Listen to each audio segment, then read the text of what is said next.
Good afternoon, Irina. Good morning, David Blackmon. Hello. Good to see you both. Welcome to the Energy Transition episode 31. The topic for today is price cap. We are live. Uh, you are able to receive comments and questions. It's a pleasure for us. Russian oil and gas price cap, electricity price cap too. Anything else to control price in Europe, Irinislav? Yes, direct market intervention I'm hearing, and gas prices are already down today, while energy ministers are considering how exactly to intervene in energy markets to make prices come down. And there's no agreement on which gas imports they should cap price-wise. A majority, well, not really a majority, but yeah, 15 EU member states are for a blanket price cap on all gas imports into the European Union. Three countries only want a price cap on Russian imports, and the rest are undecided. But I don't think a blanket gas price cap will happen for all imports, because this will be, sudden suicide. And I don't think a price cap on Russian imports will happen too, because, I mean, turning off the taps will be so easy for Russia right now. But which gas? Because Europe's not importing gas from Nord Stream 1 and 2. Well, no, there's some going through Ukraine and via Turk Stream from Turkey. That's what's left. Great. Yeah, but David, Norway is against it, so, uh Right. yeah, great. David, we had this initiative in Brazil in the past and doesn't work well. It was because No. just after the restrictions, problems came very, very big. And can you imagine in the US this kind of a situation to apply price control? I mean, price cap? Sure. I mean, we've had that in the past. Richard Nixon tried it in 1972, I think it was, after the first Arab oil embargo. And the Nixon administration didn't just try to cap the price of energy, it attempted to implement very broad wage and price controls across the entire economy to try to quell inflation, which had reached pretty high levels at that time. It was a miserable failure. After about a year, they had to go back to let the markets determine prices. And because, I mean, the reality is this program in Europe will be no different, because the reality is the market is still going to be over here setting prices on the market. The market is determining prices while the government's trying to control them. And there's this gap of money that has to be filled in somewhere by someone. And I mean, that's just how the world works. And I guess the idea for the ministers right now in these countries and at the EU is that, well, the government will be able to pay the tab on behalf of the masses. But as Margaret Thatcher said, talking about socialism, is that the problem with socialism, and this is a socialist measure, uh, by philosophy, is that eventually you run out of other people's money. Okay, you there is a limit to how much money you're going to be able to apply to a solution like this, and so I know it's a desperate situation, and but when you think about this on our show, and I want viewers, you can go back and verify this.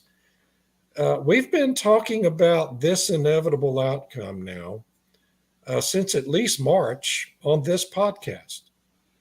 And the ministers are just now getting around to trying to invoke these solutions that are just more of the same that has led to the creation of the problem in the first place. And it's going to be the outcome is not going to be good, and it's not going to be helpful, and it's only going to make the situation in the long term worse and more long lasting. And it's too bad. It's a shame. Irina, there are two different approaches. One for gas and oil from Russia, another one's for commodities in each country. I mean, electricity and other things.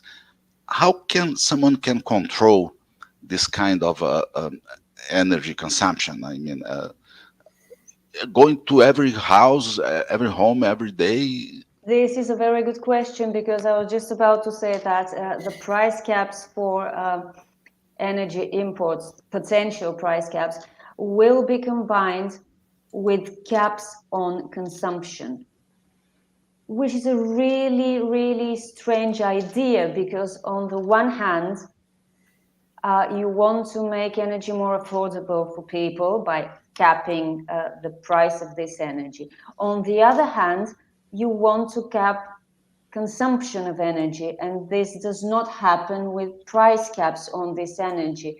So with one hand, you're trying to, basically stimulate more energy demand by capping the price of energy. With the other hand, you're trying to keep demand down by capping consumption. It's kind of schizophrenic if you think about it, because people are now saying, analysts, industry observers are saying that price caps on electricity for households to be affected by, imposing windfall profits on energy businesses. This will only stimulate more energy demand. If you see that your energy is more affordable, you will consume more of it. Sure. You won't consume less of it. So it's really, really strange, to put it mildly. No, I really don't see it working. You want to cut both demand and prices at the same time by capping prices and consumption. And I don't know how they're going to police this. I've been hearing some comments on social media. I can't vouch for their truthfulness, but in countries where households have smart meters, these smart meters can be read remotely, so you know how much a household is actually consuming and what temperature they're setting in the house. It's a really horrible idea. Yeah. And then you can be fined, hypothetically, I hope. So yes, smart technology doesn't seem to be our friend right now in Europe. And that's just another example of how what the elites and the news media initially labeled to be a conspiracy theory eventually becomes our reality that we live with, right? 10 years ago, when the smart meters were being introduced, critics of them said, well, the government just wants these smart meters so it can monitor what you're doing in your home and eventually fine you, and even, as Switzerland is considering now, throw you in jail for setting your thermostat too high in the winter. Yeah, they're literally considering that throw people in jail for setting their thermostat above 19 degrees centigrade. And and so the conspiracy theory has become our reality now, and that's going to come everywhere. It'll be in the United States too, eventually, and it's not going to be limited to Europe. But your point you're absolutely right about setting the price caps artificially low is going to increase demand.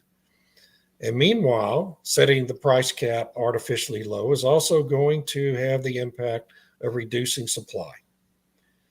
Because anytime the government intervenes to try to control prices, you're only going to make our problem, of course, in Europe right now is natural gas has become a scarce resource. And if you lower the price that producers of energy can receive for their product, you're going to increase scarcity, not improve the situation. And so it's a double-edged sword that's going to cut both ways. Wood is The getting f- scarce too in Europe, you know. yeah, Yes. I capture a phrase: Switzerland may jail anyone who heats rooms above 19 Celsius, means 66 Fahrenheit for you, David. So Right. it's crazy. How can you? And 19 is enough. I mean, it's comfortable for all. It's comfortable. I can speak from experience. This is the temperature we maintain in our house during the coldest months in winter. It's comfortable for me if I'm wearing 4 layers of clothes. But I'm Yes. used to it. It's not a problem. I don't need to be in a t-shirt in the middle of December. But it does get tedious after a while. I'd much rather wear 2 layers of clothing, but that's not really comfortable at 19 degrees Celsius. So it's Well, not it's not really cold. It's not even cold, but 20 will be better. 20 would be. All Yeah, right. It goes back to Armando's advice last week of buy blankets in preparation for the winter, right? yeah, yeah. We've got blankets. We've got. And in Italy, the thermostat in industrial buildings will be at 17, and the residential Oh, blocks at 19 degrees Celsius. So Italy is much better because we have 17. wine. Wow. Yeah, yeah. with Most wine of we Italy can. is in the south, so it doesn't really get that cold.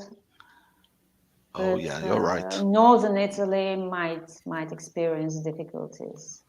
Yeah. But that's Yeah. close to Switzerland and the Right. mountains, the Alps.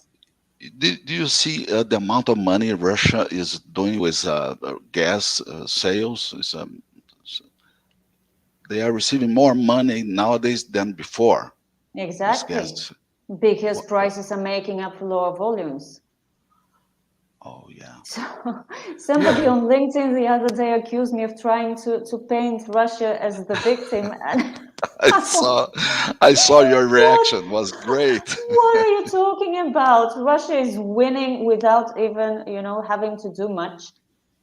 Yeah. Because you reduce supply, prices go up, you make more money by selling whatever you sell, and you're selling less actual gas, but making more money from it while Europe, freaks out.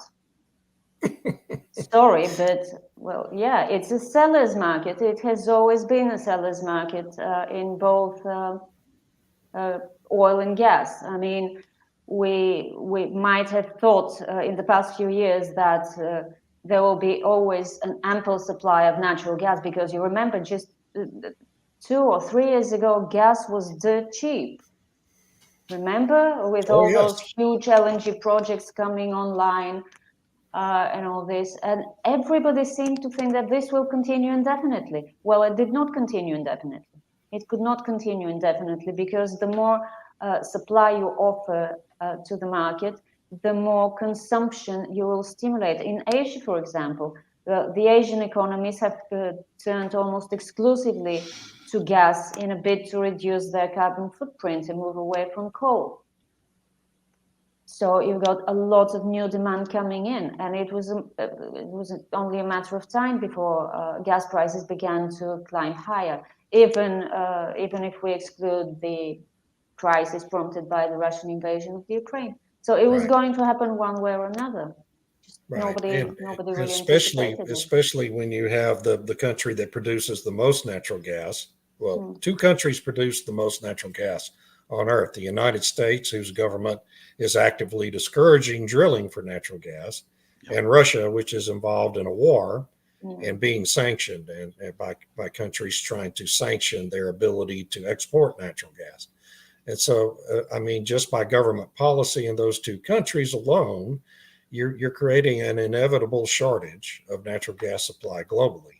And I don't know why anyone's surprised about any of this. Yeah, yeah, we could have seen D- it coming. Do you believe that's true?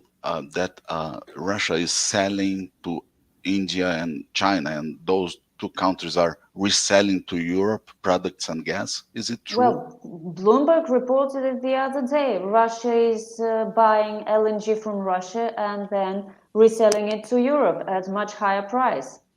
I mean, why not? If you can do it, you would do Right. it. It's a market. Yeah, It's and a the same thing market. is happening with oil and refined products, right? Yeah. The crude oil is going to India, being refined in India into refined products, and the refined products are being shipped to Europe. And even You know, Saudi Arabia is buying crude oil, no, fuels from Russia, so it doesn't have to refine so much of its own crude, right? so it can export it. And David, do you believe that they can apply a price cap for LNG that come from the United States? Oh, this will be great. Well, I mean, if they do, if they yeah, I mean, they can apply a price cap as far as the price that businesses and consumers in their countries will have to bear in their bills, as long as the government is going to make up the difference and pay the company. I mean, these are all private businesses. The United States government is not shipping that gas to Europe. Yeah, that's right. Businesses are. And Or if Europe private. attempts to impose a hard price cap without making up the difference with government funds, then those cargoes will just go to Asia where they can get a higher price, or to South America. I mean, this isn't complicated, and people, I don't understand. Even in media reports, it's obvious that the reporters writing the stories don't understand simple economics. This is very elementary stuff, and someone ultimately is going to have to true things up to the market value, or the gas will go somewhere else to a country that will. And so, yeah, it can be a soft price cap, but it can't be a hard price cap. So, going to the conclusions of this nice meeting with you both today, what are the recommendations you, Irina, have to these guys of Oof. control price? Well, for Europe, I don't really see the European Union having any useful moves here. Clearly, it has to intervene. It is now beyond a certain point that could have, before this point, that could have let the market do its thing by securing enough gas for the winter, not just for the storage facilities, but for winter. But since they can't do that, or they can't afford to do that, because clearly Norway cannot substitute all the flows of Russian gas, even with the help of Azerbaijan or Algeria or US LNG. So they must intervene. They can't do anything else. This intervention, we still have to see what form it will take, but it will be direct intervention into markets, and I'm not sure how good a thing this is in the long term. It could fix things up for a while, but for how long, I really can't say. Maybe, however, they might want to stop talking about price caps on gas, because just in 3 months, the embargo on Russian oil and fuels will be coming into effect, or Right. oil at least. Fuels maybe a bit later. And they have to stock up on oil as well. The problem is that it's really urgent. Everything is an emergency. Protests are breaking out, as we're already seeing in Germany, in Italy, France also. So they're trying to do something fast, and when you're in a rush to do something, you tend to make mistakes. But the problem is there is no time to sit and think about it. Yeah. So I Yeah. don't see a good way out of it, Yeah. really sadly. David, good recommendations for these countries? Well, I completely agree with Irina's statement that they don't have good options. They don't have any good options right now. The first thing to do, I think, is to admit to your own, the ministers need to admit to themselves that their sanctions regime has been a failure, that is not harming Vladimir Putin and his war effort in any way. Now, the Ukrainian army is doing a good job with the support of NATO and the US of harming Putin's war effort right now with their counteroffensive. But that has nothing to do with the sanctions regime. The Exactly. sanctions regime is an incredible failure that is backfiring on the European people. And these governments, so long as they prolong this effort with the sanctions, are putting their own governments at high risk, as we're seeing in Italy and in Sweden right now. Governments are going to fall because of this. So, in the short term, the only potentially positive moves they can make would be to stop attempting to sanction Russia's energy sector because it's doing no good. And in the long run, they have to admit that their energy policies over the last 20 years have been also a miserable failure that has led directly to this energy crisis. And in the long run, Europe has to find a way to become more energy secure where natural gas and oil are concerned. And if they don't do this, then this is going to become the situation with shortages, higher prices, and rising social unrest is going to become a permanent feature of European society. And that's really not a good situation for anyone. And without jail. Right.